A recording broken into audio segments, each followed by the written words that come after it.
What worked really well this semester with the agency model, I thought, Mary, was the work with real clients. The teams were required to do a full discovery session with the client to identify their objectives.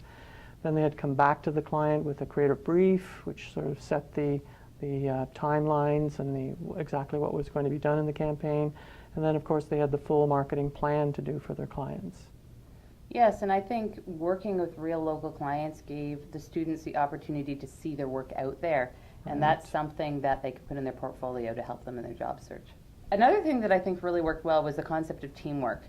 Working in a real client agency type situation, the students learned that you have to work with people of different styles, you have to learn how to work well together, and that's something that you will use anywhere that you work in your career, whether you're working in an office or remotely or on the road all the time. You're always part of a team in some way. Yeah, and the whole issue of teamwork, it really boils down to what I think is collaboration, the whole concept of communication, and a little bit of compromise too. And sometimes it was hard, but especially with the compromise part, because as individuals it's sometimes hard to let go of a particular idea. And we put in place some tools that really provided the teams with the means to make sure that they were on strategy and keep track of their activities and contact with the client. Right, and I think the use of Basecamp as a project management tool really helped them to stay on track.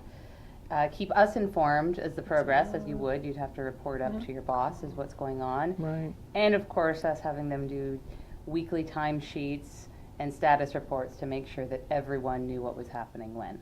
And everyone filled out those timesheets. Absolutely. What was unique this semester too was the departure from the traditional lecture style of teaching and more of a coaching approach where we coached the teams and made sure that they were on track. We were also able to leverage connections with local businesses, local business people, and large agencies in Toronto to provide professional development sessions for our students, which would help them stay on top of the trends that are happening and what's really being used out there in the market. We also had a variety of different types of clients. We had retail, we had an entrepreneur, and we had 2 not-for-profits. Yes, and I think working with businesses like that helps the students to understand how you don't have to spend a ton of money to develop a really good marketing plan. You can do things that are very strategic and low cost to help those businesses, because something like that can really make a huge difference in the success of their business. And our clients were so appreciative, one of them stating that they felt guilty for being able to take the free work from our students. Working with local clients also allows us to give back to the community, which we're a part of at St. Lawrence College. It seemed to work well for everybody.